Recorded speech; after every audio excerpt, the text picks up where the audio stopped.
ಸ್ನೇಹಿತರೆ ನಮಸ್ಕಾರ. ಎಲ್ಲರೂ ಹೇಗಿದ್ದೀರಾ? ಎಲ್ಲರೂ ಚೆನ್ನಾಗಿದ್ದೀರಾ ಅನ್ಕೊಳ್ತೇನೆ. ಮತ್ತೆ ಫ್ರೆಂಡ್ಸ್, ಇವತ್ತು ಒಂದು ಗುಡ್ ನ್ಯೂಸ್ ನಿಮ್ಮ ಮುಂದೆ ಇಡ್ತಾ ಇದ್ದೇನೆ. ಏನಂತ ಅಂದ್ರೆ, ಸುಮಾರು ಜನ ಸರ್ ಬಿ ಖಾತಾ ಬಂದ್ಬಿಟ್ಟು ಓನ್ಲಿ ಬ್ಯಾಂಗ್ಳೂರ್ ಮಾತ್ರನಾ, BDA ಮತ್ತೆ BBMP ಮಾತ್ರನಾ ಅಂತ ಕೇಳ್ತಾ ಇದ್ರಿ. ಅದಕ್ಕೆ ಒಂದು ಇಡೀ ರಾಜ್ಯಕ್ಕೇನೆ ಬಿ ಖಾತಾ ಪ್ರಾಪರ್ಟಿಗಳಿಗೆಲ್ಲಾನು ಎ ಖಾತಾ ಕೊಡಬೇಕು ಅಂತ ಹೇಳ್ಬಿಟ್ಟು ನಮ್ಮ ಕರ್ನಾಟಕ ಸರ್ಕಾರ ಒಂದು ತೀರ್ಮಾನವನ್ನ ಕೈಗೊಳ್ತಾ ಇದೆ. ಅದ್ರ ಬಗ್ಗೆನೇನೆ ಈ ವಿಡಿಯೋದಲ್ಲಿ ನೋಡೋಣ. ಅದಕ್ಕಿಂತ ಮುಂಚೆ ಇನ್ನೂ ನನ್ನ ಚಾನೆಲ್ ಅನ್ನ ಯಾರೆಲ್ಲ ಸಬ್ಸ್ಕ್ರೈಬ್ ಮಾಡ್ಕೊಂಡಿಲ್ಲ, ಪ್ಲೀಸ್ ಸಬ್ಸ್ಕ್ರೈಬ್ ಮಾಡ್ಕೊಳ್ಳಿ. ಹಾಗೇನೆ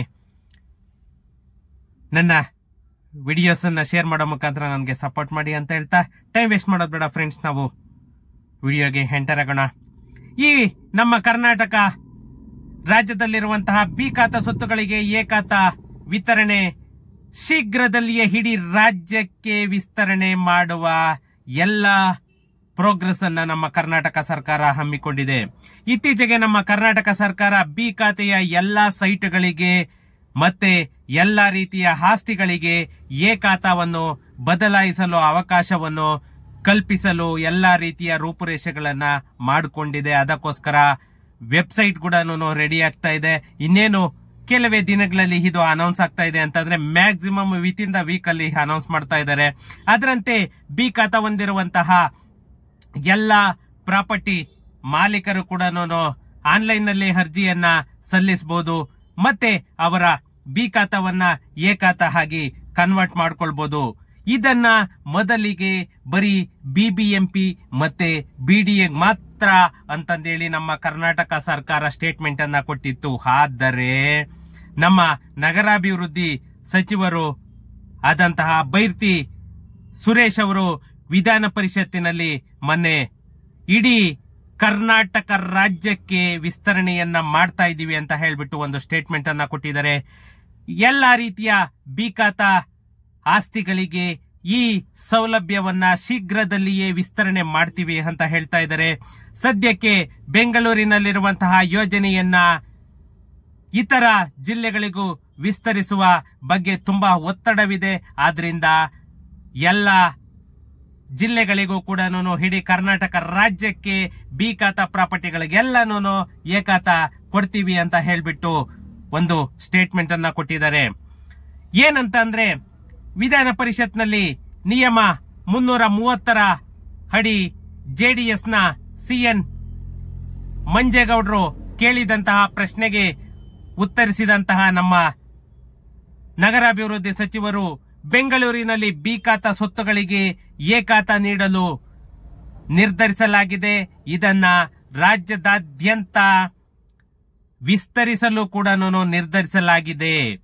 ಯಾಕಂತಂದ್ರೆ ಇದಕ್ಕೆ ಒತ್ತಡ ತುಂಬಾ ಇರೋದ್ರಿಂದ ಸಕ್ಷಮ ಪ್ರಾಧಿಕಾರದಿಂದ ಅನುಮೋದನೆ ಪಡೆಯದೆ ಕಂದಾಯ ಭೂಮಿಯಲ್ಲಿ ನಿರ್ಮಿಸಿರುವಂತಹ ಬಡಾವಣೆಗಳನ್ನ ಏನು ಅನಧಿಕೃತ ಅಂತಂದೇಳಿ ಘೋಷಣೆ ಮಾಡಲಾಗಿದೆ. ಇಂತಹ ಬಡಾವಣೆಯಲ್ಲಿರುವಂತಹ ನಿವೇಶನಗಳಿಗೆ ಮತ್ತೆ ಮನೆಗಳಿಗೆ ಎಲ್ಲ ರೀತಿಯ ಆಸ್ತಿಗಳಿಗೂ ಕೂಡ ಬಿ ಖಾತಾ ಬದಲಿಗೆ ಎ ಖಾತಾವನ್ನ ನೀಡಲು ಸಿದ್ಧತೆಯನ್ನ ಮಾಡ್ಕೊಳ್ತಾ ಇದ್ದಾರೆ. ಈ ಅನಧಿಕೃತ ಬಡಾವಣೆಗಳ ನಿರ್ಮಾಣ ತಡೆಗೆ ನಮ್ಮ ಕರ್ನಾಟಕ ಸರ್ಕಾರ ನಗರ ಮತ್ತೆ ಗ್ರಾಮಾಂತರ ಯೋಜನೆ ಕಾಯ್ದೆ 1960 ಕಾಲಂ 17/4 ಅಡಿಯಲ್ಲಿ ಅಧಿಕಾರಿಗಳಿಗೆ ಸಂಪೂರ್ಣ ಅಧಿಕಾರವನ್ನ ನೀಡಿದ್ದಾರೆ. ಅಕ್ರಮ ಬಡಾವಣೆಗಳ ನಿರ್ಮಾಣ ತಡೆಗಟ್ಟಲು ವಿಫಲರಾಗುವ ಅಧಿಕಾರಿಗಳಿಗೆ ದಂಡ ವಿಧಿಸುವಂತಹ ಮತ್ತೆ ಅಮಾನತು ಮಾಡುವಂತಹ ಮತ್ತೆ ಸೇವೆಯಿಂದ ವಜಾಗೊಳಿಸುವಂತಹ ಅಧಿಕಾರವನ್ನ ಸರ್ಕಾರ ಆದೇಶವನ್ನು ಕೂಡ ಹೊರಡಿಸಿದೆ.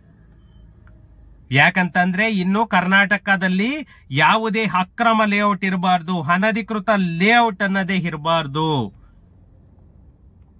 ಅಂತ ಹೇಳ್ಬಿಟ್ಟು ತುಂಬಾನೇ ಸ್ಟ್ರಿಕ್ಟ್ ಆಗಿ ಫಾಲೋ ಮಾಡ್ತಾ ಇದ್ದಾರೆ. ಫ್ರೆಂಡ್ಸ್, ಈ ಬಿ ಖಾತಾ ಇದ್ರೆ ಏನಾಗ್ತಾ ಇತ್ತು, ಯಾಕೆ ಈ ಎ ಖಾತಾ ಹಾಗೆ ಬದಲಾವಣೆ ಮಾಡ್ತಾ ಇದ್ದಾರೆ ಅಂತ ಅಂದ್ರೆ ಅದು ಸುಮಾರು ಡಿಸ್ಕಷನ್ ನಡೀತಾ ಇದೆ. ಯಾಕಂತ ಅಂದ್ರೆ ಒಂದು ಕಡೆಗೆ ಸರ್ಕಾರಕ್ಕೆ ಉಪಯೋಗ ಜಾಸ್ತಿ ಇದೆ, ಕಸ್ಟಮರ್ಗಳಿಗೆ ಅಂದ್ರೆ ಪ್ರಾಪರ್ಟಿ ಓನರ್ಸ್ಗೆ ಉಪಯೋಗ ಕಡಿಮೆ ಇದೆ. ಈ ತರ ಎಲ್ಲ ಡಿಸ್ಕಷನ್ ನಡೀತಾ ಇದೆ. ಆದ್ರೂ ಕೂಡ ಕರ್ನಾಟಕ ಸರ್ಕಾರ ಯಾವುದೇ ಡಿಸ್ಕಷನ್ಗೂ ಯಾವುದೇ ಆಕ್ಷೇಪಣೆಗೂ ಕೂಡ ತಲೆಗೊಡದೆ ಕಿವಿಗೊಡದೆ ಏನೂನು ಆಲೋಚನೆ ಮಾಡದೆ ಬಿಖಾತ ಪ್ರಾಪರ್ಟಿಗಳಿಗೆಲ್ಲ ಹೇಕಾತ ಹಾಗೆ ಕನ್ವರ್ಟ್ ಮಾಡ್ತಾ ಇದ್ದಾರೆ. ಯಾಕಂತಂದ್ರೆ ಬೆಂಗಳೂರಿನಲ್ಲಿ ಇರುವಂತಹ ಆಸ್ತಿಗಳಲ್ಲಿ ಆಲ್ಮೋಸ್ಟ್ ಬಿಖಾತ ಇದೆ. ಈ ಬಿಖಾತ ಆಸ್ತಿಯನ್ನ ಖರೀದಿಸಬೇಕಾದ್ರೆ ಅಥವಾ ಮಾರಾಟ ಮಾಡಬೇಕಾದ್ರೆ ಅಥವಾ ವರ್ಗಾವಣೆ ಮಾಡಬೇಕಾದ್ರೆ ಖಾತೆ ತುಂಬಾನೇ ಅತಿ ಮುಖ್ಯವಾದಂತಹ ದಾಖಲೆ ಆಗಿದೆ. ಅದರಿಂದ ನಮ್ಮ ಕರ್ನಾಟಕ ಸರ್ಕಾರ ಈ ಖಾತಾ ಅಭಿಯಾನವನ್ನು ಕೂಡ ಆರಂಭ ಮಾಡಿದೆ. ಸ್ನೇಹಿತರೆ, ಈ ನಮ್ಮ ಬೆಂಗಳೂರಿನಲ್ಲಿ ಯಾವುದೇ ಒಂದು ಆಸ್ತಿಯನ್ನ ಖರೀದಿ ಮಾಡಬೇಕು ಅಂದ್ರೆ ಅಥವಾ ಮಾರಾಟ ಮಾಡಬೇಕು ಅಂದ್ರೆ ಅಥವಾ ಒಂದು ವರ್ಗಾವಣೆಯನ್ನ ಮಾಡಬೇಕು ಅಂತ ಅಂದ್ರೆ ಪ್ರಮುಖ ದಾಖಲೆ ಖಾತೆ. ಅದರಿಂದನೇನೆ ಸುಮಾರು ನಮ್ಮ ಕರ್ನಾಟಕ ಸರ್ಕಾರ ಆಲ್ರೆಡಿ ಈ ಖಾತಾ ಅಭಿಯಾನವನ್ನು ಕೂಡ ಕೈಗೊಂಡಿರೋದು. ಇದರಿಂದಲೇನೆ ಈ ಬಿ ಖಾತಾ ಅನ್ನೋ ಒಂದು ಕಾನ್ಸೆಪ್ಟ್ ಅನ್ನ ತಗೊಂಡ್ ಬಂದು ಆ ಬಿ ಖಾತಾವನ್ನ ಇವಾಗ ಎ ಖಾತಾ ಆಗಿ ಕನ್ವರ್ಟ್ ಮಾಡ್ತೀವಿ ಅಂತ ಹೇಳ್ಬಿಟ್ಟು ಅದನ್ನ ನಮ್ಮ ಕರ್ನಾಟಕ ಸರ್ಕಾರ ಎಲ್ಲಾ ರೀತಿಯಲ್ಲೂ ಕೂಡ ಒಂದು ಚಾಲನೆಯನ್ನ ನೀಡ್ತಾ ಇದೆ. ಪ್ರತಿಯೊಬ್ರು ಕೂಡ ಆನ್ಲೈನ್ ಅಲ್ಲೇನೆ ನೀವು ಅಪ್ಲೈ ಮಾಡ್ಕೊಳ್ಬಹುದು. ಯಾರು ಥರ್ಡ್ ಪಾರ್ಟಿ ಹತ್ರ ಹೋಗಿ ಅಥವಾ ಬ್ರೋಕರ್ ಹತ್ರ ಹೋಗಿ ನೀವೇನು ಹೊಲ್ದಾಡುವಂತಹ ಅವಶ್ಯಕತೆ ಇರೋದಿಲ್ಲ. ಇನ್ನೊಂದು ಏನಂದ್ರೆ ಈ ಬಿ ಖಾತಾ ಪ್ರಾಪರ್ಟಿಗಳಿಗೆ ಯಾವುದೇ ರೀತಿಯಲ್ಲಿ ಅಪ್ರೂವಲ್ ಆಗ್ಬೋದು ಅಥವಾ ಒಂದು ಬ್ಯಾಂಕ್ ಲೋನ್ ಆಗ್ಬೋದು ಅಥವಾ ಒಂದು ಸಾಲ ಸೌಲಭ್ಯ ಆಗ್ಬೋದು, ಏನು ಕೂಡ ಸಿಕ್ತೇ ಇರೋದ್ರಿಂದ ಪ್ರತಿಯೊಬ್ರು ಕೂಡ ಎ ಖಾತಾ ಮಾಡ್ಕೊಳ್ತೀವಿ ಅನ್ನೋ ಒಂದು ಭಾವನೆಯನ್ನ ಹೊಂದಿದ್ದಾರೆ. ಅದರಿಂದ ಎ ಖಾತಾ ಆಗಿ ಪ್ರತಿಯೊಂದು ಬಿ ಖಾತಾ ಪ್ರಾಪರ್ಟಿಯನ್ನ ಕನ್ವರ್ಟ್ ಮಾಡ್ಲಿಕ್ಕೆ ನಮ್ಮ ಕರ್ನಾಟಕ ಸರ್ಕಾರ ರೆಡಿ ಆಗ್ತಾ ಇದೆ.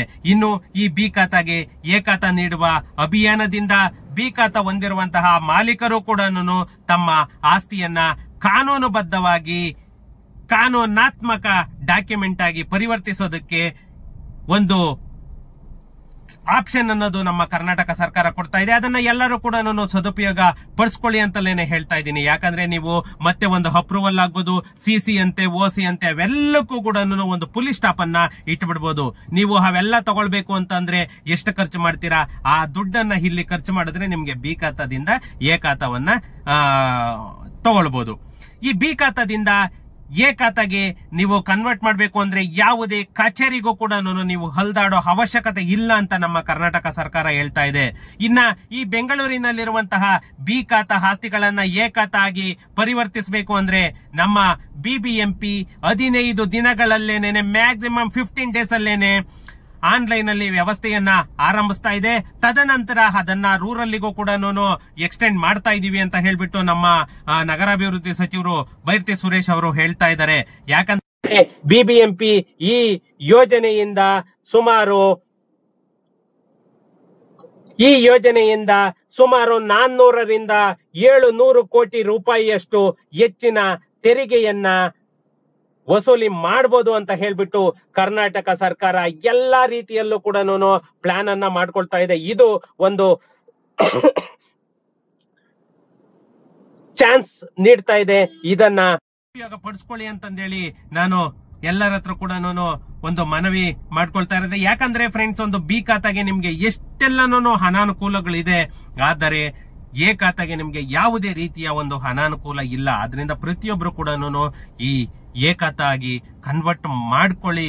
ರಾಜ್ಯದಾದ್ಯಂತ ವಿಸ್ತರಣೆ ಮಾಡ್ತೀವಿ ಅಂತ ಹೇಳ್ತಾ ಇದ್ದಾರೆ. ಅದೇನಾದ್ರೂ ಆಯ್ತು ಅಂತಂದ್ರೆ ಅದಕ್ಕಿಂತಾನೂ ಪುಣ್ಯ ಬೇರೆ ಏನು ಇಲ್ಲ. ಕರ್ನಾಟಕ ಸರ್ಕಾರದಾಗೆ ಈ ಕಾಂಗ್ರೆಸ್ ಸರ್ಕಾರ ಬಂದಿದ್ದಕ್ಕೆ ಒಂದು ಸಾರ್ಥಕ ಆಯ್ತು ಅಂತ ಹೇಳ್ಬೋದು.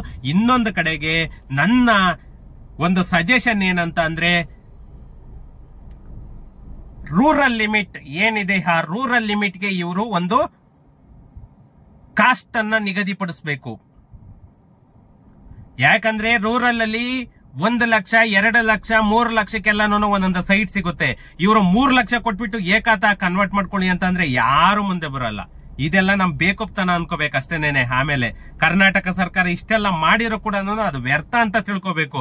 ಅದಕ್ಕೆ ರೂರಲ್ಲಿಗೆ ಅಂತಲೇನೆ ಒಂದು ನಾಮಿನಲ್ ಫೀಸ್ ಅಂತಂದೇಳಿ ಹಿಡ್ಬೇಕು, ಸಿಟಿ ಲಿಮಿಟ್ಗೆ. ಯಾಕಂದ್ರೆ ಕಾಸ್ಟ್ ವೈಸ್ ಅಲ್ಲಿ ಪ್ರೈಸ್ ಹೈ ಇರುತ್ತೆ, ಅದರಿಂದ ಓಕೆ. ಬಟ್ ರೂರಲ್ ಅಲ್ಲಿ 2 ಲಕ್ಷ ಸೈಟ್ ಇತ್ತು ಅಂತಂದ್ರೆ ಇಲ್ಲಿ 3 ಲಕ್ಷ ಖಾತಾ ಮಾಡ್ಕೊಳ್ಳಿ ಅಂತಂದ್ರೆ ಯಾರು ಕೂಡ ಮುಂದೆ ಬರಲ್ಲ. ಇದನ್ನ ಒಂದು ಕರ್ನಾಟಕ ಸರ್ಕಾರ ಗಮನಕ್ಕೆ ತಗೊಂಡು ಅದಕ್ಕೇನೆ ಆದಂತಹ ಒಂದು ಪ್ರೈಸ್ ಅನ್ನ ನಿಗದಿಪಡಿಸಬೇಕು. ಆವಾಗ ಪ್ರತಿಯೊಬ್ರು ಕೂಡ ಮುಂದೆ ಬರ್ತಾರೆ, ನಿಮ್ಗೂ ಕೂಡ ತೆರಿಗೆ ಕಲೆಕ್ಟ್ ಆಗುತ್ತೆ, ನಿಮ್ಮ ಕರ್ನಾಟಕ ಸರ್ಕಾರ ಕೂಡ ಒಂದು ಮುಂದುವರ್ಸೋದಕ್ಕೂ ಕೂಡ ಒಂದು ದಾರಿ ಆಗುತ್ತೆ.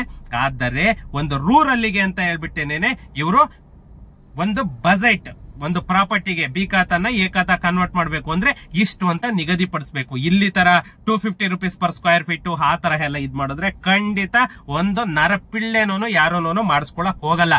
ಏನಾಯ್ತು ಅದು ಯಥಾಸ್ಥಿತಿ ಹಂಗೆ ಇರ್ಲಿ ಅಂತೇಳಿ ಬಿಟ್ಟು ಬಿಡ್ತಾರೆ, ಆಗ್ಲಿ ಯಾರು ಕೂಡ ಮಾಡ್ಕೊಳಕ್ ಹೋಗಲ್ಲ. 3 ಲಕ್ಷ ಸೈಟ್ಗೆ 3 ಲಕ್ಷ ಯಾರಾದ್ರೂ ಕೊಟ್ಬಿಟ್ಟು ಎ ಖಾತಾ ಕನ್ವರ್ಟ್ ಮಾಡ್ಕೊಳ್ತಾರ? ಖಂಡಿತ ಯಾರು ಬರಲ್ಲ. ಯಾರೋ ದಡ್ರೋಗ್ಬೇಕಷ್ಟೇನೇನೆ.